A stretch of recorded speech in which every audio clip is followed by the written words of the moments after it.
रहे हैं और आज हम वाराणसी के सर्व सेवा संघ राजघाट में हैं और यहाँ पे जो प्रोटेस्ट चल रहा है आज लगभग 84 दिन हो गया। बताते चले कि इस जमीन को रेलवे की जमीन बताकर यहाँ ध्वस्तीकरण का कार्य किया गया था। उसके बाद से ही ये मामला सारा कोर्ट में है और लोग न्याय की मांग को लेकर यहाँ पे बैठे हैं। ये सत्याग्रह लगभग 84 दिन हो गए। यहाँ पे लोग हैं, लोगों से बात करने की कोशिश करेंगे कि क्या लगता है कि न्याय मिलने में इतना देर क्यों हो रही है। 84 दिन लगभग हो गया है। अपना पूरा परिचय दे पहले।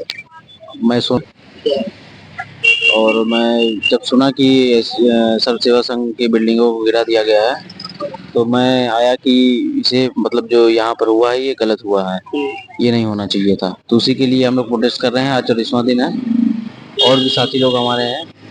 इसको न्याय मिलना चाहिए हम लोगों को, इसलिए हम लोग प्रोटेस्ट पर बैठे हुए हैं। तो क्या लगता है न्याय मिलने में इतना विलम्ब क्यों हो रहा है, जबकि तोड़ने में यहाँ की ध्वस्तीकरण करने में वो समय नहीं लगा। जो हमारा अपना मानना है कि न्याय मिलेगा नहीं। हम लोग उसी विश्वास पर बैठे हुए हैं और आने वाले समय में मिलना चाहिए। ये लगभग कितने दिन तक चलेगा सत्याग्रह? ये 100 दिनों का है, 19 दिसंबर तक, 11 सितंबर से 19 दिसंबर तक चलेगा। अगर 100 दिन तक आपके मांगों को नहीं सुना गया या ये न्याय आपको नहीं मिला तो क्या लगता है आगे जाएंगे इसके? कोशिश करेंगे हम लोग, उसकी रणनीति बनेगी। अच्छा, तो आप यहाँ पे कब से आए हैं? आज ही आए हैं। अच्छा, इसके पहले एक दिन आ चुके हैं। मतलब क्या दिन हुआ था उस दिन? उस दिन 6 नवंबर को। 6 नवंबर को आप आए थे। और लोग भी हैं, उन लोगों से बात करेंगे कि केरल से आया है। केरल से आया है। अच्छा, अपना परिचय दीजिए। हाँ, मैं मेरा नाम अनोखे लाल है। मैं आचार्य कुल का प्रांतीय संयोजक हूँ। विनोबा जी का बनाया हुआ संगठन है आचार्य कुल और उसके प्रांतीय संयोजक है। हम इस पूरे आंदोलन से पहले से भी जुड़े रहे। जेल जाने में भी, इसको बचाने में जेल भी जो पहले 8 लोग गए उसमें हम भी थे।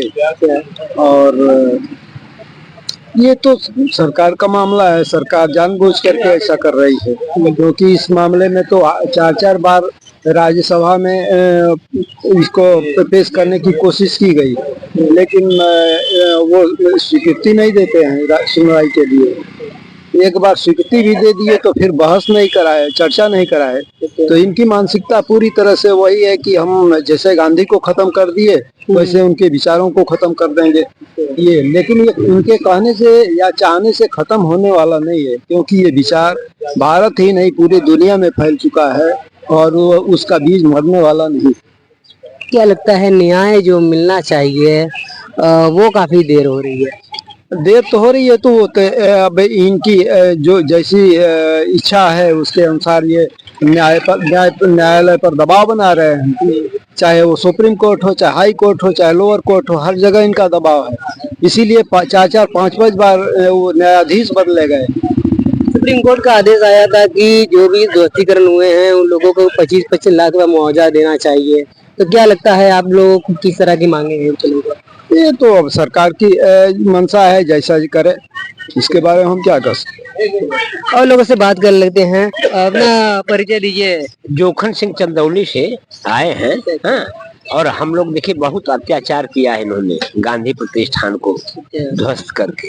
ये गांधी विरासत है हमारे देश के, जो है मैंने राष्ट्रपिता थे, उनकी लड़ाई में ये आंदोलन सत्याग्रह का चलाया गया देश को बचाने का, और उन्हीं की विचारधाराओं को मारने की कोशिश है। तो हम लोग मरने नहीं देंगे, हाँ भले ही जान चली जाए।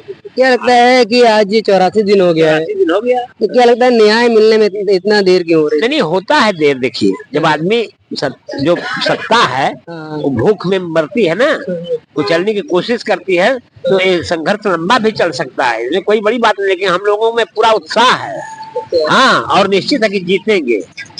जीते हैं, सत्य की लड़ाई में हमेशा जीते हैं और जीतेंगे, ये मान के चलिए आप। तो ये जो वर्तमान शासन काल है ये तो बराबर बुलडोजर कार्रवाई और लोगों को सुप्रीम कोर्ट ने उसको ध्वस्त किया ना, आप जानते हैं, बुद्धिजीवी हैं। तो सुप्रीम कोर्ट ऐसी कोर्ट न्याय की प्रणाली जो है चलती रहती है। Justice not delay but denied. Not denied but delay हो सकता है, लेकिन उसको इनकार नहीं किया जा सकता, तो हमारी जीत होगी। तो सुप्रीम कोर्ट ने कहा है कि जिसकी भी 2019 में से बाद जितना भी ध्रुवीकरण हुआ है उनको मुआवजा दिया जाए। तो दिया जाएगा, हम लेके रहेंगे। और क्या, सुप्रीम कोर्ट में भी लड़ाई चली जाएगी ना, कोर्ट में मैटर है। सरकार परेशान है, अब देखिए सोच रहे कि हमने बहुत गलत काम किया, अपने ही पैर में कुल्हाड़ी मार रही है। और हिंदुस्तान के लोग जागरूक हो गए हैं, कितना आप रोकोगे। तो चौधरी जोखन सिंह की बात है, आप समझ लीजिए। हम लोग अभी 8 दिन तो उपवास पर रहे, हमारा 20वां धरना है भाई साहब, 20वां धरना है। अब सोच लीजिए, तो ये मामूली संघर्ष है, बड़ा संघर्ष है, लंबा जाएगा। अरे जाएगा, लेकिन हम हताश थोड़ा हैं, हमें उत्साह है, हमारे तमाम लोग हैं, तमाम तरह की बातें कर रहे हैं और हमको विजय पाना है। और आजादी की लड़ाई कितना लड़े गए, कितने लोग शहीद हुए, क्या क्या हुआ, लेकिन विजय हुई ना। लेकिन पहले की सरकारें बैकूट पर आ जाती, लेकिन आ जाएगी, अभी आ जाए, औकात में आ जाएगी, ये बात नहीं है। हाँ हाँ निश्चित, इतना भरोसा मान के चलिए, न्याय मिलेगा, निश्चित न्याय मिलेगा भाई साहब, मिलता ही है न्याय, सत्यमेव जयते। तब ठीक है। और लोगों से बात क्या है? हमारा नाम मकबूल है। हाँ? मकबूल अहमद। ये जोखन यादव, हम उर्दू से एमए है। हाँ, कभी पढ़े नहीं, primary high school BA direct Urdu से एमए किए, ये विद्यापुर से। मैं सत्य प्रकाश भारत दिल्ली से आया हूँ। अच्छा, सत्य प्रकाश, सत्य की लड़ाई लड़ रहे हैं, क्या लगता है कि तानाशाह में कितना तानाशाही शासनकाल चल रहा है, तो क्या लगता है सत्य की लड़ाई जीत होगी? सत्ता आज है कल नहीं, कोई भी हो। अब सत्ता में रह के जो जन कल्याण के लिए काम करेगा, आम आदमी के लिए काम करेगा, उसको इतिहास में लोग याद रखते हैं, है ना। और नहीं तो रावण की तरह कई आए कई चले गए, उनको भी याद रखते हैं, रावण को भी, पर उनको राक्षस के रूप में देखते हैं, है ना। ये जो भूमि है, ये गांधी, विनोबा, जयप्रकाश की भूमि है, लाल बहादुर शास्त्री की भूमि है, इतने बड़े बड़े देश के महापुरुषों की भूमि है ना। सत्ता में आके कोई अपने अहंकार में ये जो काम कर रहे हैं, आज विकृत काम कर रहे हैं, है ना। ठीक है, परेशान कर रहे, जमीन आई गई, जो भी है, सत्ता आई गई, पर इतिहास में लोग याद तो रखेंगे ना कि किस तरह का अत्याचार किया, है ना। और वो एक कलंक होता है आदमी को ऊपर, जैसे रावण आज जलाते हैं ना, रावण को सब बिल्कुल कलंक है ना, दुर्योधन है, कलंक है ना आज। तो उसी प्रकार ये भी कभी इतिहास में सत्ता है, सत्ता का दुरुपयोग जो करेगा वो कलंकित होगा। सत्ता जो आम आदमी के लिए, राम ने क्या करा, राम ने वनवासी को इकट्ठा किया, आम आदमी को इकट्ठा किया, आम आदमी के अंदर विश्वास जगाया, जब रावण के ऊपर विजय पाई, है ना। तो कुछ लोग लेते हैं राम का नाम और करते हैं रावण का काम, दिखता है ना सबको। आज ये रावण पाल रहे हैं, बड़े बड़े पूंजीपति को राजनीति बना रहे हैं और आम आदमी को परेशान कर रहे हैं। ये तो कह रहे राम राज्य आ गया है। हाँ, राम राज्य देखो ना कैसा आ गया। आम आदमी का क्या हाल है, किसान का, मजदूर का, युवा का क्या हाल है आज। एक आदमी 6 लाख करोड़ रुपए एक साल में कमा सकता है, और एक आम आदमी सारी दिन मेहनत करने के बाद 2 टाइम की रोटी नहीं कमा सकता। तो राम राज्य ऐसा था क्या? पूछो आप अपने आप से भी और उनसे ही पूछो, इनसे सवाल उठाओ ना, क्या हो रहा है देश में। देश में लोकतंत्र खत्म है, देश में न्याय खत्म है, देश में शिक्षा खत्म है, देश में चिकित्सा खत्म है, सारी व्यवस्थाएं मुट्ठी भर लोगों के लिए, और कह रहे हैं हम देश के महापुरुषों के लिए काम कर रहे हैं। महापुरुषों का सपना तो ये था कि देश में अरबपति चाहे कोई ना हो, पर जीवन की मूल आवश्यकता हर व्यक्ति को सम्मान के साथ मिले, ये सपना था। आज क्या हो रहा है, अरबपति तो बढ़ते जा रहे मुट्ठी भर लोग, और करोड़ों लोग पानी भी छीन गया उनसे। तो ये जो स्थिति बनती जा रही है, मैं समझता हूँ कि ये बड़ी खतरनाक है ना। और सब कुछ देख रहे सब कुछ लोग, है ना। मुट्ठी कुछ दिनों के लिए जरूर, कोई भी तानाशाह हो, कुछ दिनों के लिए जरूर वो जनता पर राज कर सकते हैं या अपना नाम चमका सकते हैं, पर इतिहास में ऐसे लोग कलंकित ही होते हैं, मुझे ऐसा लगता है। क्या लगता है ये 100 दिन हो गया, आपके 84 दिन हो गया है, तो क्या लगता है ये आगे भी ऐसी चलता रहेगा? लड़ाई न्याय और अन्याय की है, ठीक है। मैं जीत हार की भी नहीं देखता। 84 दिन हो गए, 100 दिन हो गया, 500 दिन हो जाए, है ना, पर लड़ाई न्याय और अन्याय की है कि आप किस तरफ खड़े हो, ठीक है। अब ये भूमि तो साधारण लोगों की तो नहीं है। जयप्रकाश साधारण व्यक्ति नहीं थे, विनोबा साधारण व्यक्ति नहीं थे, लाल बहादुर शास्त्री साधारण व्यक्ति नहीं थे, उनके द्वारा दी हुई भूमि है ना। ये सामने पोस्टर देखो आप, है ना, तो बता रहे हैं ना। तो अगर ऐसे लोगों को भी ऐसे लोगों से भी चिढ़ है तो साफ क्या हो ना कि चिढ़े उनसे, है ना। मतलब अंदर चाल क्यों चल रहे हो, क्या हो चिढ़ है। अंदर चाल कुछ चल रहे ऊपर कुछ। हाँ, लेते हैं राम का नाम, करते हैं रावण का काम।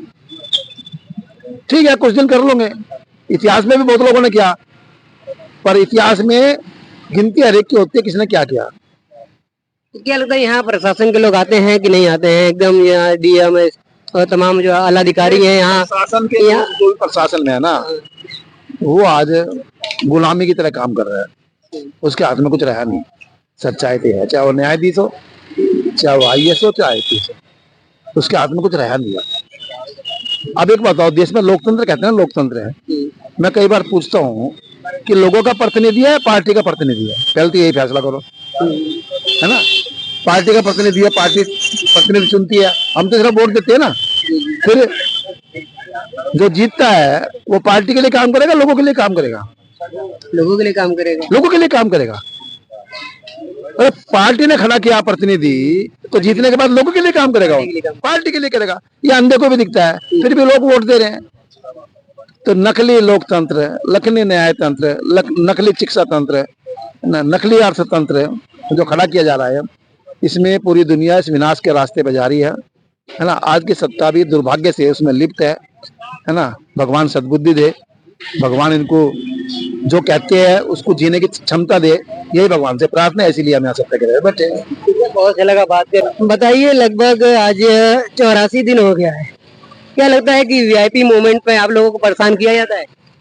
हाँ, आते हैं तीनों टाइम LIU के और उनके कमिश्नरेट के लोग आके हम लोगों का फोटो खींच के, या जो लोग बैठे हैं संख्या देख के जाते हैं वो लोग। और बाकी VIP मूवमेंट में हम लोगों को क्या परेशान किया जाता है, हम लोगों से उतना नहीं, लेकिन यहाँ जो ठेला पटरी वाले रोज सामाने खाने वाले लोग हैं बेचारे गरीब, जो रोजगार तो सरकार दे नहीं पा रही है, उनकी कोई नीति ही नहीं है लोगों को रोजगार देने की।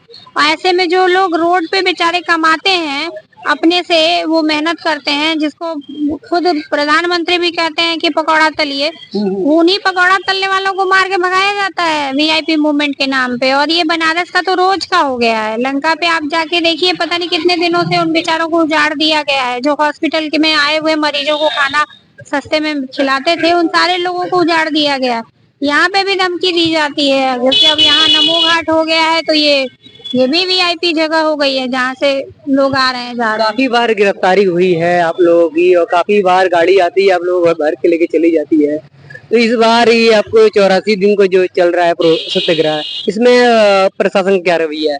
देखिए, प्रशासन ने ही तो सब किया है। आदेश ऊपर से इनडायरेक्टली जो भी दबाव रहा हो, काम किया तो प्रशासन ने ही है।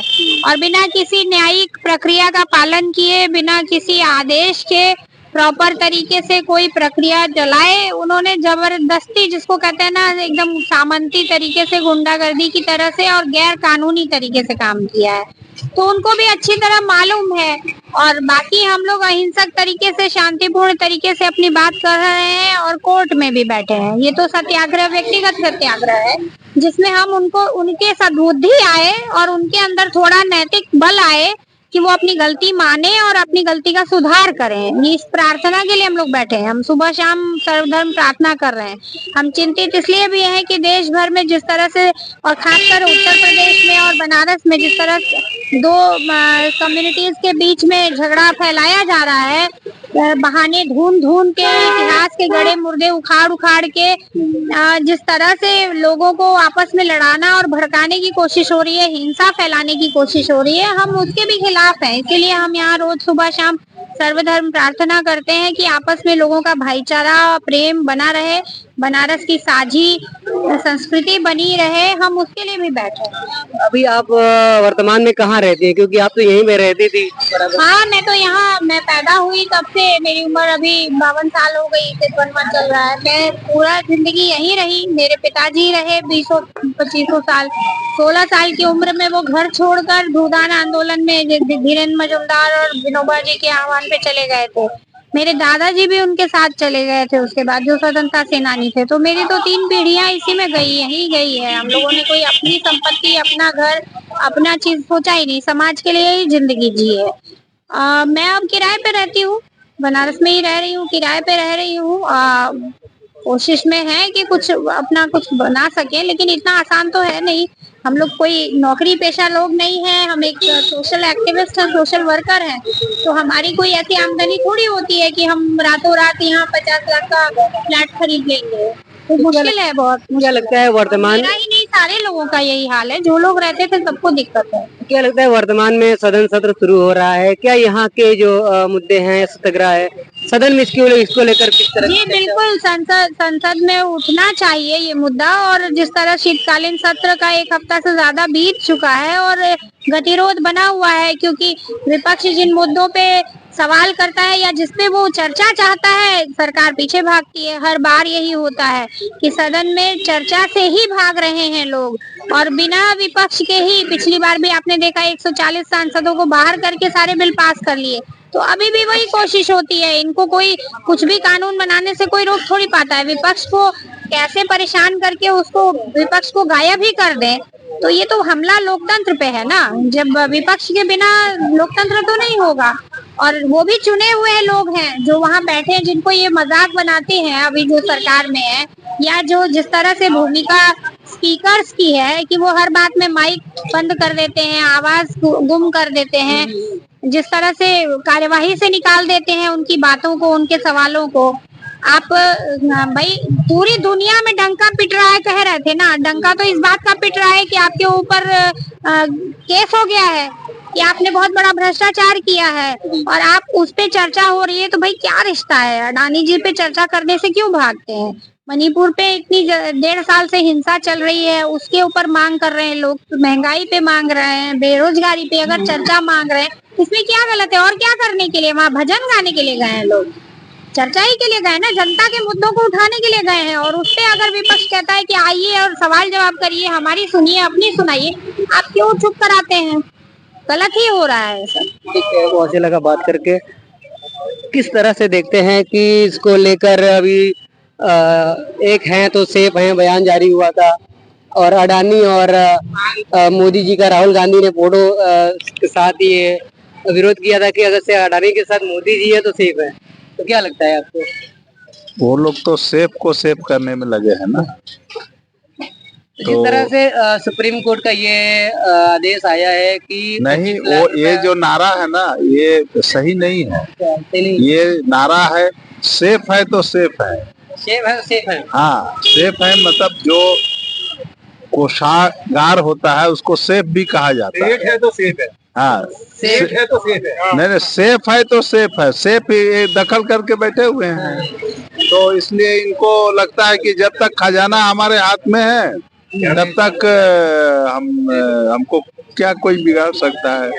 तो मैं तो चाहूंगा, भगवान से निवेदन करना चाहूंगा कि ये जो अधिकारी है, जो दिल और दिमाग से दोनों ही स्तर पर दिवालिया हो चुके हैं और कानून की धज्जियां उड़ा रहे हैं, ये कुछ 3-4 अधिकारी हैं बनारस में जो चुनाव प्रभारी के रूप में काम करते हैं।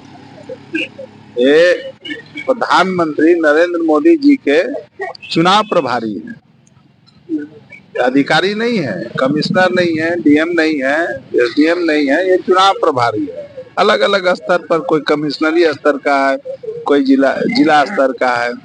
ये जो चुनाव प्रभारी है बन गए हैं अधिकारी से, तो इनको थोक मात्रा में सद्बुद्धि की जरूरत है।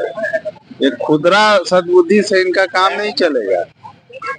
और हम लोग तो यही चाहते हैं कि भारत में 15 अगस्त को राजे रजवाड़ों और अंग्रेजों से आजादी मिली, और 26 जनवरी को गणतंत्र स्थापित हुआ। गणतंत्र मतलब क्या होता है? रूल ऑफ लॉ स्थापित हुआ ना। उसके पहले राजा जो बोलते थे वही कानून होता था। तो अब कोई राजा नहीं रहा है, लेकिन कुछ लोग राजा बनने की कोशिश कर रहे हैं, और राजा बनाने की विचारधारा पर चलने वाले लोग आज लोकतंत्र में राजतंत्र का घुसपैठ करा रहे हैं। ये भारत की जनता समझ रही है। ये जितना भी करेंगे ना, ये लोगों की नजरों से उतरते जाएंगे, उतर रहे हैं। कहाँ है जमीन पर? गाड़ियों में भाजपा के झंडे कम हो गए। क्यों कम हो गए? क्योंकि इज्जत नहीं रही है, समर्थन नहीं रहा है।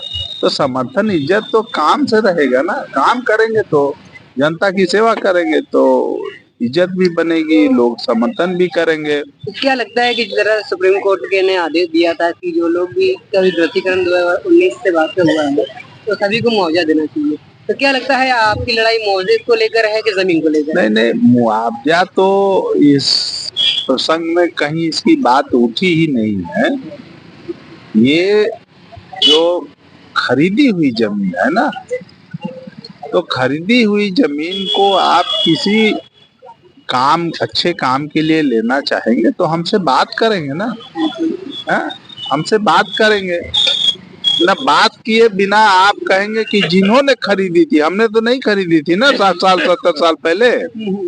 खरीदा तो विनोबा जी के कहने पर उस समय क्या जो सर्व सेवा संघ के अधिकृत पदाधिकारी थे उन लोगों ने खरीदा।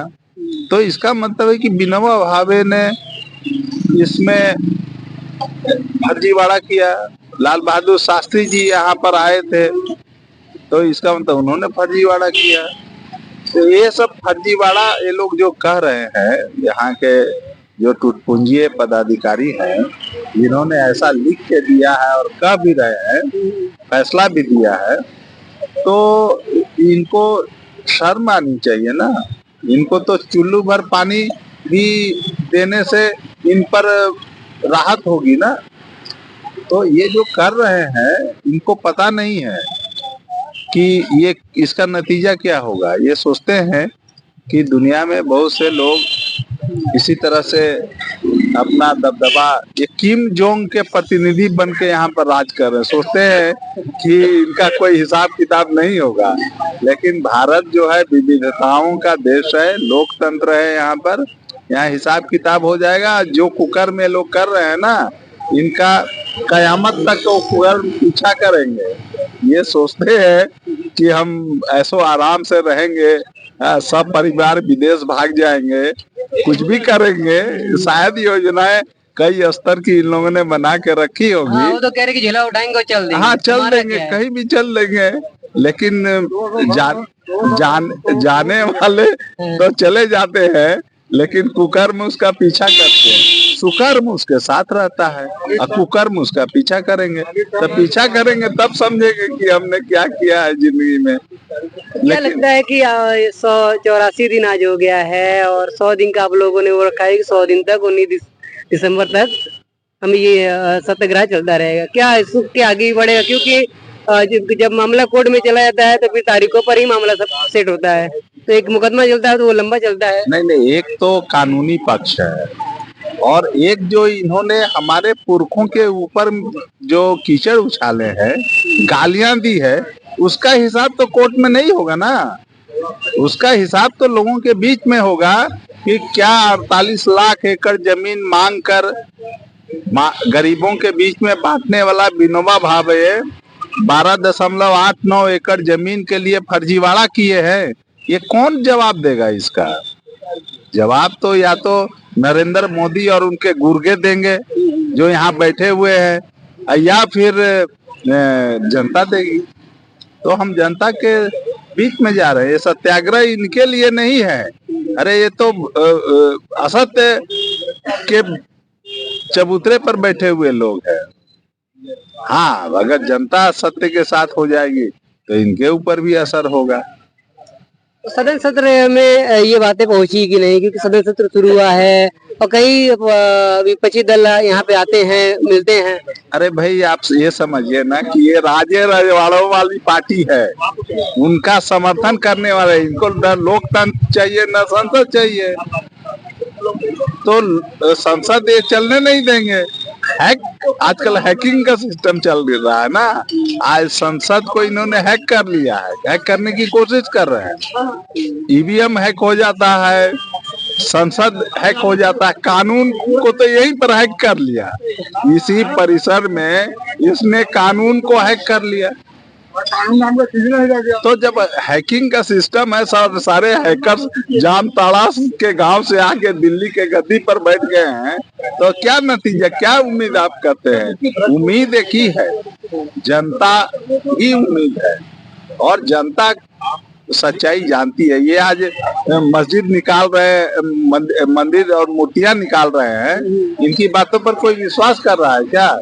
ये जितना उछल कूद मचाए, कुछ होने वाला नहीं है। जब 27 में चुनाव होगा तो इनको पता चल जाएगा कि इनकी ये हवा में तिनके की तरह से उड़ रहे हैं, इनको पता भी नहीं चलेगा। सामाजिक मुद्दे जो है, शिक्षा, महंगाई, बेरोजगारी, तमाम मुद्दों को कहीं ना कहीं खत्म करने की कोशिश हो रही है। अरे भाई, राजे रजवाड़ों और जमींदारों के समर्थक विचारधारा वाले लोगों की पार्टी है। उनको क्या मतलब है गरीब गुरबा का पढ़ाई और उनके चिकित्सा, उनके रोजगार से? इनसे मतलब ही नहीं है इनको। ये तो केवल तिलिस्म में खड़ा करते हैं, ये जनता के बीच तिलिस्म खड़ा करते हैं कि हम जनता के बीच में हैं। ये इसको जादू करने की ये लोग कोशिश कर रहे हैं। इनके चट्टे बट्टे भी जादू ही कर रहे हैं। एक धीरेन्द्र शास्त्री है, वो हिंदू एकता का कर रहा है। तो हिंदू एकता मतलब क्या है? जात पात मिटेगा तो एकता होगी। और जब आदमी उदार हो जाएगा, सारे जाति के लोग एक दूसरे में शादी करने लगेंगे, तो हिंदू जब उदार होने लगेंगे तो उदार केवल जाति के प्रति होंगे, तब धर्म के प्रति भी होंगे, दूसरे देश के नागरिकों के प्रति भी होंगे। इंसानियत उनमें आ जाएगी ना। जात पात जो है एक गैर इंसानी अमानवीय प्रथा है। आप जब उस प्रथा से बाहर निकलेंगे ना, तो आप उदार हो जाएंगे, मनुष्य हो जाएंगे, और मनुष्य हो जाएंगे तो मनुष्य से प्रेम करेंगे। तो ये धीरेन्द्र शास्त्री कहाँ वो सिखाता है? अरे वो तो कुंवारा है ना, किसी दूसरी जाति की लड़की से शादी विवाह करके और 3 बच्चा पैदा करने का जो भागवत जी में फॉर्मूला दिया है, उसको अप्लाई करें और मोहन भागवत के चरण चिन्हों पर चले। दूसरे को क्यों बोलते हैं? अपने जब आपको भारत को एक विश्व गुरु बनाना है तो 3 क्या 30 बच्चे पैदा करें। अगर जनसंख्या से ही कोई विश्व गुरु बनता है तो आप लग जाएं उस अभियान में। ये सब लोगों को बेवकूफ बनाने वाले लोग हैं। हाँ, इनको कोई मतलब नहीं गरीबों से, वंचितों से, दलितों से, आदिवासियों से, महिलाओं और अल्पसंख्यकों से कोई मतलब नहीं। ठीक है, बहुत अच्छा लगा बात करके। और यहाँ पे सत्याग्रह चल रहा है, आज 84 दिन हो गया है। न्याय की आस लगाए यहाँ पे काफी लोग गांधी विचार के साथ यहाँ बैठे हैं। और ये सत्याग्रह और भी लंबा चलेगा, क्योंकि लड़ाई सत्य की है और न्याय की लड़ाई है। जब तक न्याय नहीं मिलेगा तो ये सत्याग्रह चलता रहेगा। मिलते हैं अगली अपडेट में। सदा न्यूज चैनल पर नया है तो चलो लाइक करें, सब्सक्राइब करें और दोस्तों में शेयर जरूर करें। ये केरल से स्टेट कमेटी ट्रेजरर भी थे, ये एक जिला परिषद के स्टेट कमेटी मेंबर भी थे। हमारा नाम पवित्रन को देरी, ये शशिकला, आर्टिस्ट शशिकला। हाँ, हम केरल से आए। क्या लगता है यहाँ पे 84 दिन हो गया है, सत्याग्रह चल रहा है, तो ये न्याय क्यों नहीं मिल रहा है? ये कोई न्याय, हम 2 लेटर ले दिया, प्रधानमंत्री को दिए और चीफ मिनिस्टर के लिए लेटर दिया, उसका रिप्लाई किया। ये उसका संबंध में कोर्ट में केस भी थे। क्या करेगा हमको ये बोलेंगे, इस तरह का मरबड़ी दे देंगे। क्या लगता है न्याय काफी लेट हो रहा है आपको मिलने?